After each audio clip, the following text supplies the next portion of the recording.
Yes, welcome back to The Agenda. This is Katie Chambers. I have your ears, I have your eyes and ears if you're watching on YouTube until 1 p.m. today. We're going to be discussing Eid travel scams shortly. But before we do that, I just want to give you a reminder of our competitions that we're running this week. You have the chance to come to our big day out at Yas Island. It's back this weekend, May 23rd. And this year, it's all about celebrating every emirate across the UAE. We're going to be bringing listeners from Abu Dhabi, Dubai, Sharjah, Ajman, Al Quwain, Fujairah, Ras Al Khaimah for one massive national celebration. Our winner yesterday was from Ras Al Khaimah from memory. I wonder which emirate is going to win today. So we have 7,000 theme park tickets up for grabs, with 1,000 tickets allocated for each Emirates. And basically listeners can win a ticket themselves for their family to experience Yas Island's record-breaking theme parks. Now, I was listening to the debrief duel last night and I've learnt that there are 4 incredible theme parks across Yas Island at the minute. 3 of them are indoors and the other one is the water park. If you are an adrenaline junkie, then you get the chance to ride Ferrari World's best roller coasters at Yas Island. Then you could also step into films, step into action at Warner Brothers World. And if you want to make a splash, cool down, we are getting into summer, you could go to Yas Water World.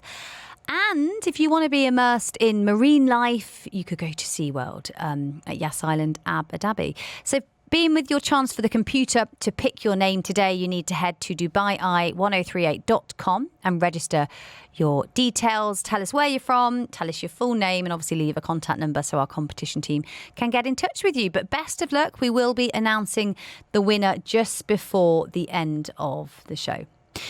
Right, moving on to news now. And Dubai police are issuing a warning ahead of Eid. Lots of residents that are looking for a quick getaway, a hotel stay or a last-minute travel deal online. Some are being caught out. Now, I've done 2 staycations so far during this sort of period. And my goodness, there are some cracking deals out there. And I think that's why Dubai police are warning us all to be a little bit extra cautious, because there are the good deals and then there are the really good deals. And perhaps the really good ones are the ones that are too good to be true and are fraudulent.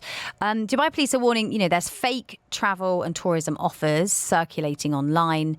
They often look really realistic in terms of websites, social media pages. The deal looked really convincing, like I said, with all the professional logos that you would expect. But in many cases, victims are only realising there's something wrong once they've transferred the money for their so-called trip. They've clicked that suspicious link or found their flights and hotel bookings were never confirmed, which is so sad, especially as we're all looking forward to, a week off potentially if you take the Monday off. So as you out there are finalising your Eid plans, how do you know if it's a bargain break or if it's a scam designed to catch you out? Well, I have an expert on the line to tell us how to not fall foul of these scams. I'm joined now by Amir. He's CEO of ITSEC, a cybersecurity expert based here in Dubai. Hi, Amir. Thanks for joining me on the agenda today. Hi, Katie. Thanks for having me again. Oh, you're most welcome. Like I said, you are an expert in this. Why do we tend to see more of these scams around sort of busy periods like Eid? But also, are these scammers really cashing in on the fact that there are genuine amazing deals around at the minute? Yes, definitely. I believe every scam has it causes, or root cause of it is that there's something more popular is going on, and scammers take advantage of that. So that's definitely it. So if there wasn't travel deals around, or there wasn't discounted airplane, fares, for example, the scammers wouldn't be able to achieve their goals as good as they could. And if anybody's fallen foul to one of these, or they've seen a promotion which they think looks awesome and they're thinking of making the most of it, what are the first warning signs that these online travel deals might be a fake? Again, I feel like every time I come on, I repeat myself over and over again. It's the same thing. If it's too good to be true, and you just said it, it definitely is.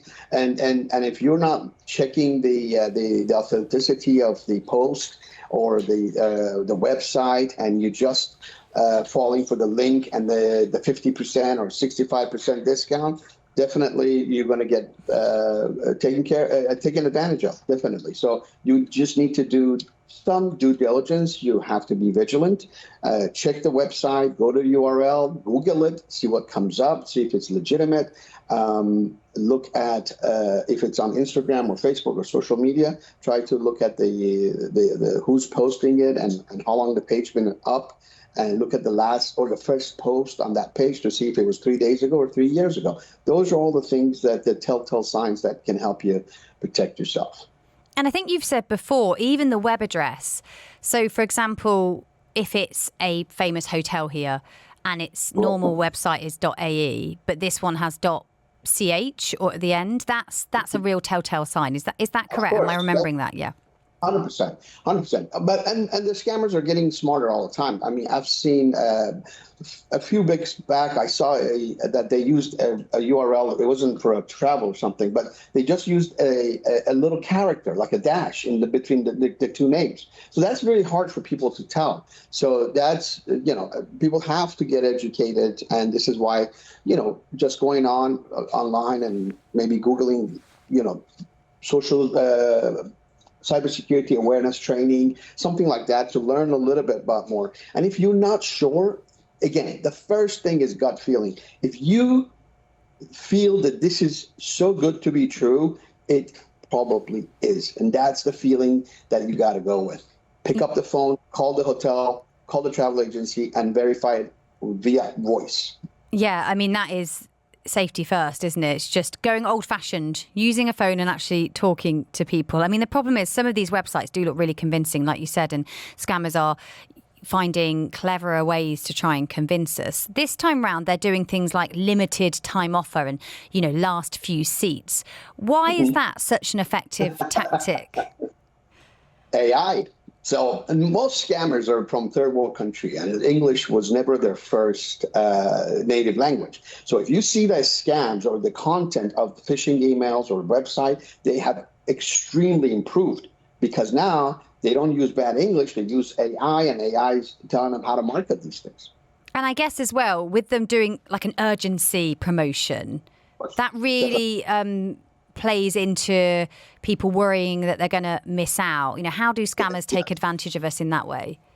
Exactly. Fear of missing out, right? So that's always there. But again, that urgency message before, that's a marketing specialist work that they didn't have access to. Now with using AI, they have access to that kind of a marketing insight.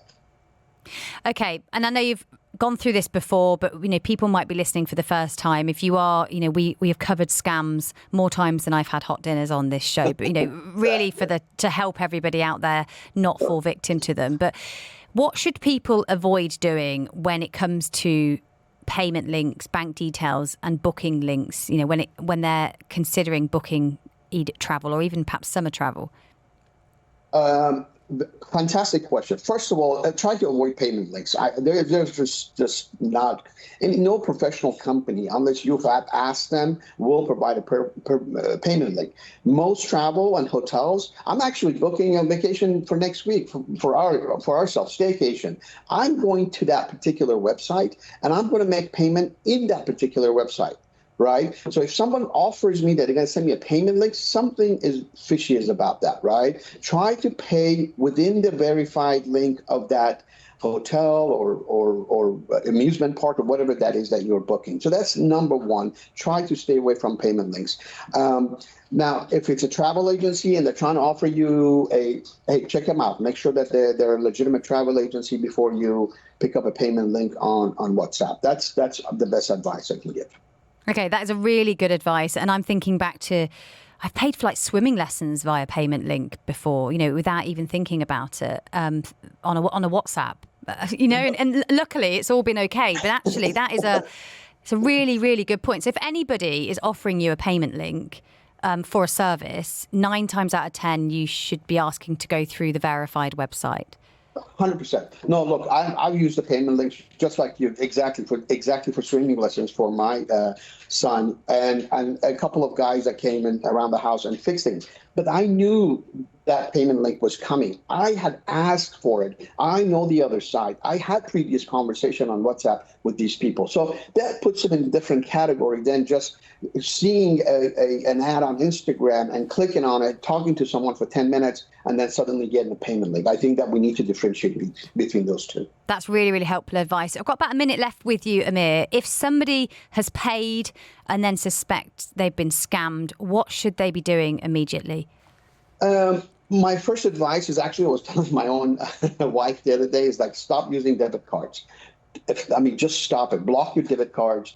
Only use credit cards. On debit cards, there's no reversals, right? But on credit cards, you can call the bank and the money actually sits there for a grace period, 6 to 7 days before it's released to whoever it is to be released. And there's a lot more flexibility on reversing those charges via credit card than debit card.